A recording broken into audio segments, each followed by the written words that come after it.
Hi guys, Blake and Ryan here today with Lilley's Landing Resort and Marina on beautiful Lake Taneycomo.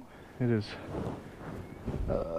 Sunday the 6th of February. It is 4:38 in the afternoon and we are going to do the one cast for you today.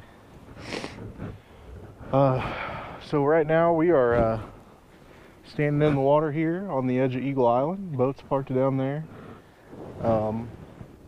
Today I've got two size 16 scuds. I've got a gray and I've got a camel scud, and Ryan is going to be using a size 16 ruby midge, and he's got a size 16 gray scud on there. That one's got a little shell back on it, and we are gonna step out here just a little farther. Both using 6X tippet, both got 3-weight rods.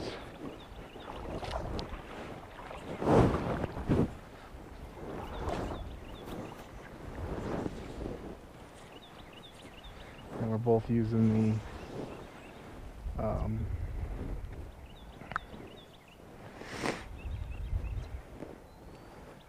Pulsa indicators, stick-ons.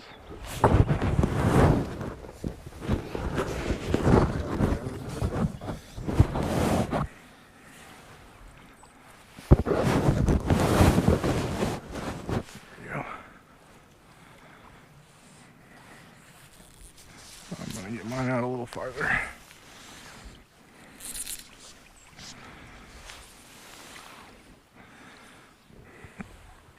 Water's been off since about 11 today.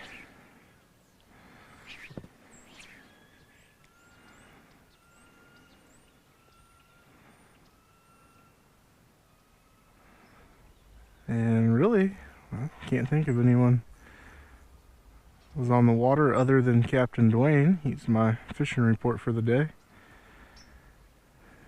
He said that when the water was still running this morning, they were dragging the 639 Signature Series jerkbait on the bottom with a drift rig, and so they had a pretty good bite going there. And he said once the water shut off, they came down below and fished the pink power worm. He said the pink power worm bite was so good that they didn't have to switch to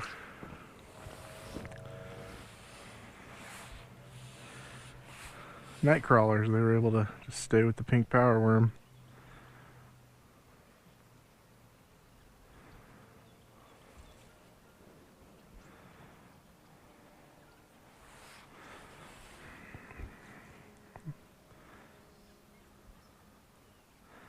This section along the side of Eagle Island is a really nice area if you want to get out and try some wading. It's pretty long.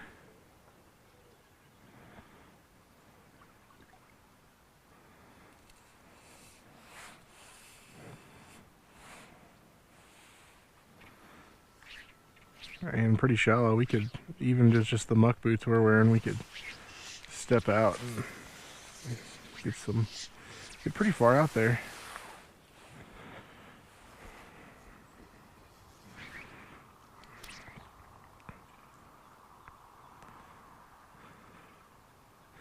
Usually about this time of the day, you'll catch quite a few fish midging in this area. Didn't really see a whole lot of fish activity, but hoping that there's a few here.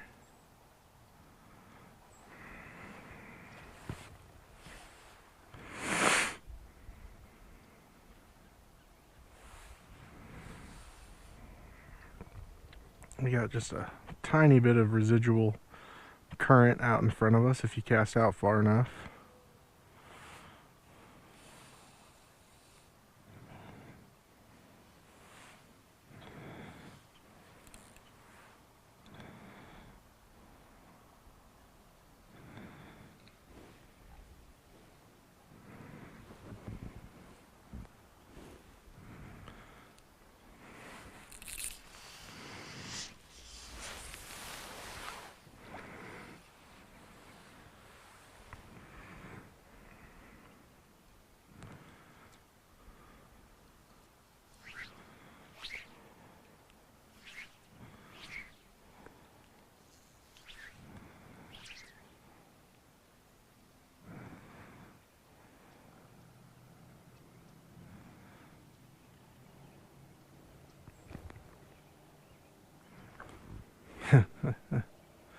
And we might do some moving around.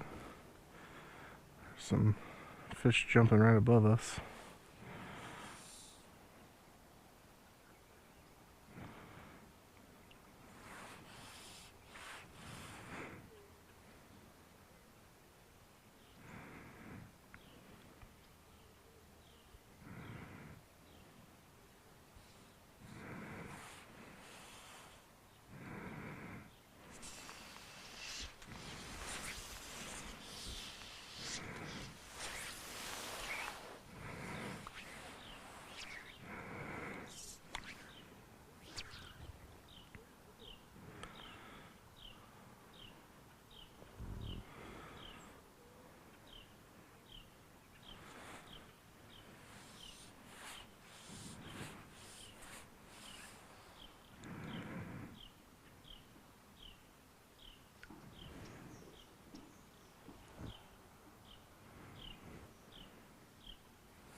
So on this rig, you know, we're fishing maybe 2 foot of water where we're casting to, so that's about how deep I've got them set.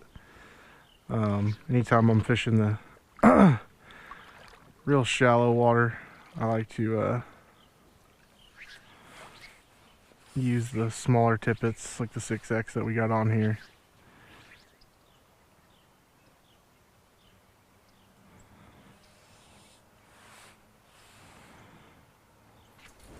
Oh, is that a swing and a miss? Okay, Ryan finally got a bite.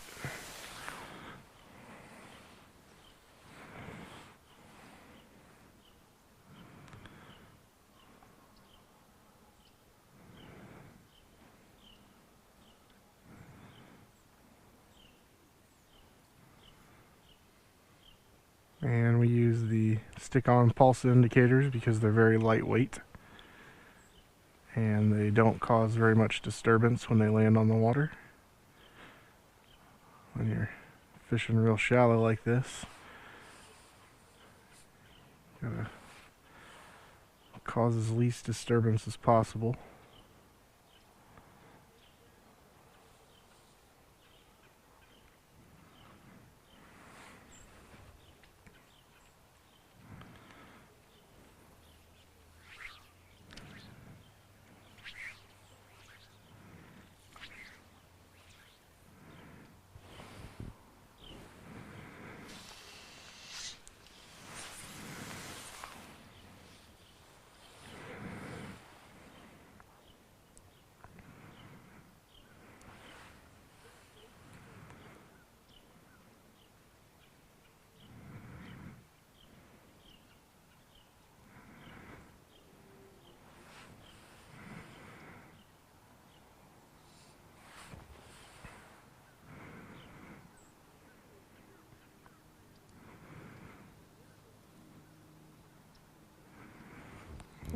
I think I'm gonna move up a little bit.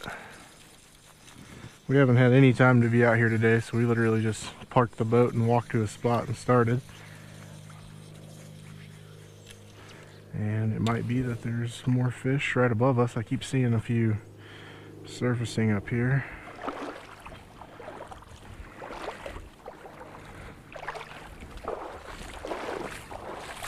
Take a little walk.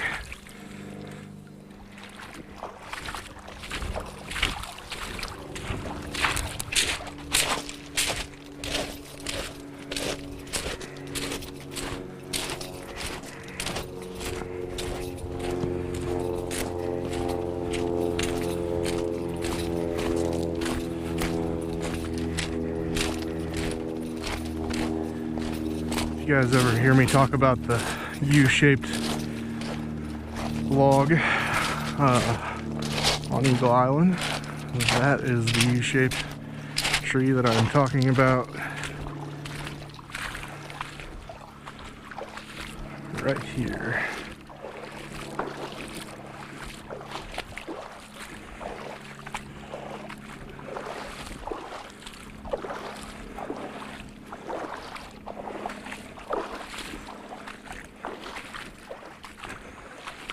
Okay.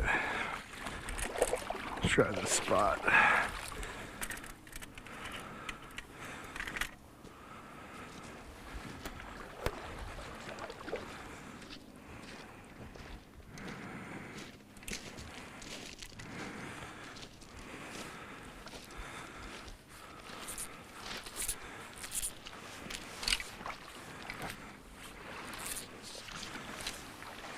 And honestly, if you feel like doing a little extra walking, you can walk all the way up and kind of fish that area in the narrows up there too.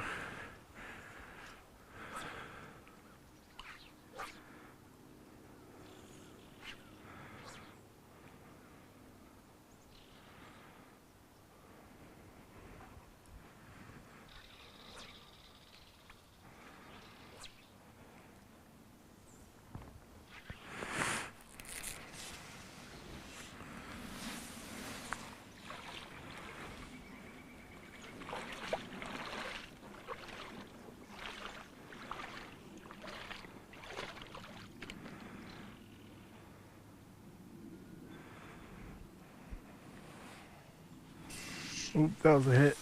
He just barely moved that indicator.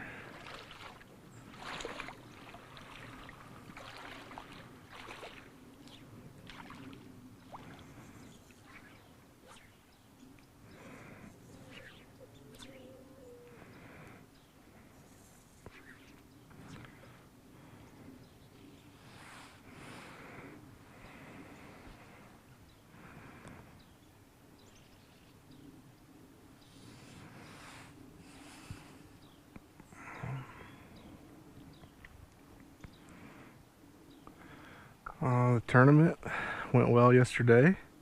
I'd say it was probably the largest set of heavier weights that we've seen so far in the tournament season this year. Winning weight was 18.8 pounds. Right behind that was 16 pounds. There was 12, some 11s, and some 10s. Lots of rainbows and browns in the 3 to 4 pound range were turned in. I think the biggest one was a brown at 4.8 pounds.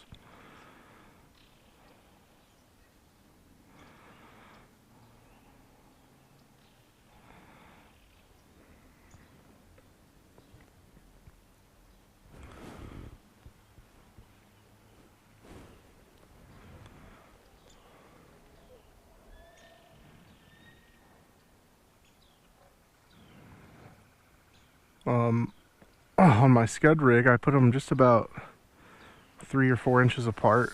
Whenever I'm fishing slower and shallower water on my tandem rig, I like to put them a little closer together. Get them both to go down and set on the bottom. And on Ryan's rig over there, I spaced him out quite a bit further so that his midge would stay suspended and hopefully the scud would kind of reach down and hit the bottom. Most of your fish that eat the midge eat them while they're suspending up the water column, and the scuds are generally on the bottom, or at least really close. So if I do a midge and a scud combo, I like to set them farther apart so that the midge suspends and the scud gets down there close to the bottom.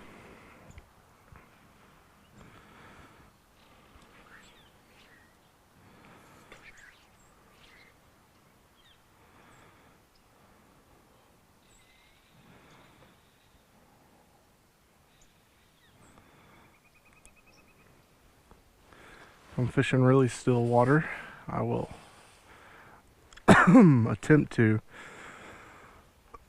move my indicator very slowly, give those scuds a little motion.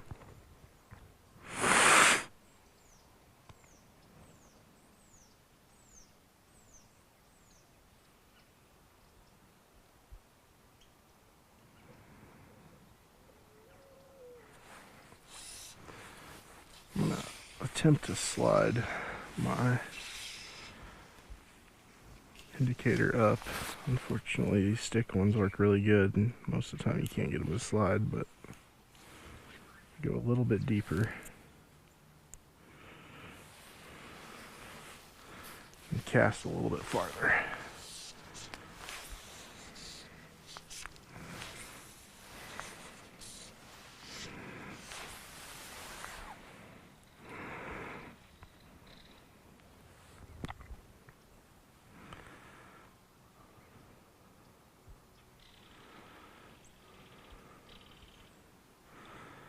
We picked the wrong side of the lake to fish on today. The sun is shining and making quite the glare.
Sounds like they are blowing the horns.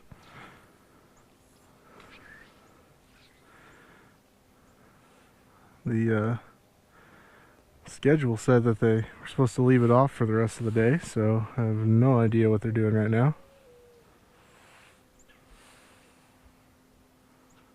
That is the horns going off, isn't it?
Do a little upstream cast here.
And you could try a lot of things here. You could try stripping a crackleback, you know, casting downstream in this real shallow water and stripping that, or maybe like a really small woolly bugger.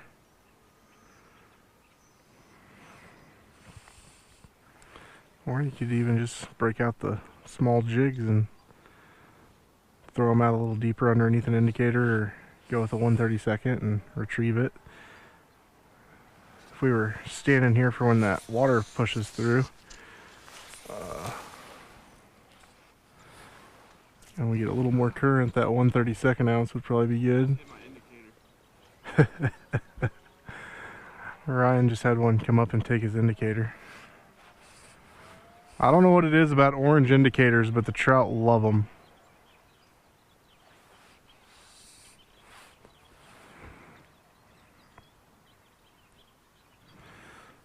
There's a big boy over there.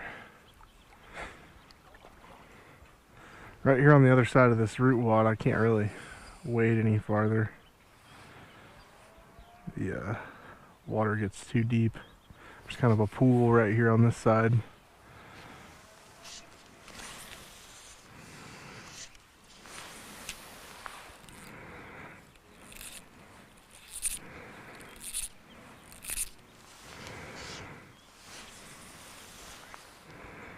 Try a really long cast and see what happens.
Well,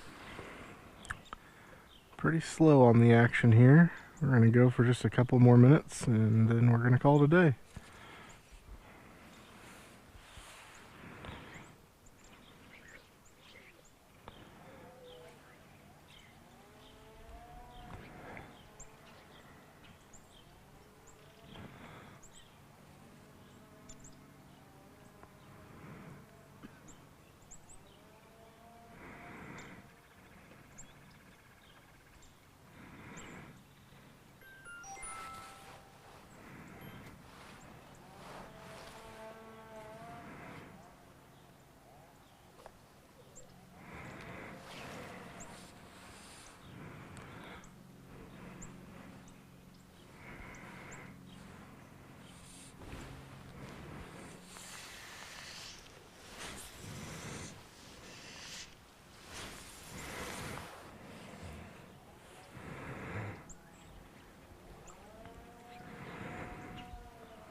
Alright, I think we're going to call this the last cast.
Well, no action for us today, but we sure do appreciate you guys watching. Like and share us on Facebook, subscribe to the YouTube channel, and we'll be back out here to do it again tomorrow. Thanks, guys.